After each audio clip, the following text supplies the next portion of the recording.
Every day for the next 35 years, an average of 170,000 people will move to or be born in cities in the developing world, mostly in fast-growing areas in Asia and Africa. And there's a lot to love about cities. They're chock full of jobs, art, jobs, community, a small fortune in coins tossed in public fountains, and jobs. Cities can be good for the planet, too. Their compact nature means that water, power, building materials, transportation, and land can be used super efficiently. Except cities aren't always the super compact islands of utopian awesome we sometimes imagine.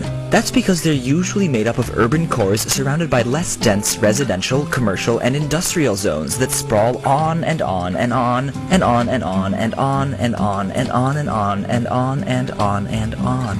Many of us may think of the suburbs as leafy green lanes lined with picket fences and giant slobbery dogs, but suburbia comes in many forms, and people in suburbs of all types gobble up more energy, water, and other resources and emit more pollutants than those people in taller, denser, urban neighborhoods. They travel further to work and school, have more cars and drive them further, heat and cool bigger homes, and maintain bigger yards, negating the compact efficiency of the dense urban cores they surround. So suburb-ringed cities with low overall densities are much less efficient than those that are tightly packed. And unfortunately, cities around the world are expanding twice as fast in area as they are in population, using up more land, more energy, and more stuff per person.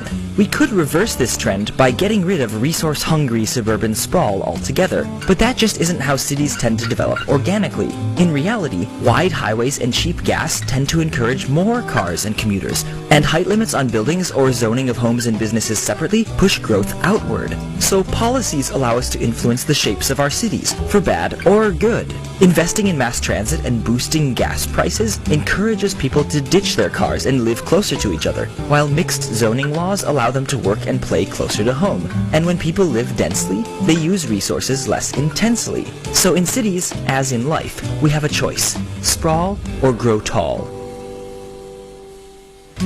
This episode of Minute Earth is supported in part by Tab for a Cause, one of our subscribers on Subbable and also a browser extension that gives money to charity each time you open a new tab in your web browser. And it doesn't cost you a thing. Click the link in the description to start raising money for great charities simply by surfing the web.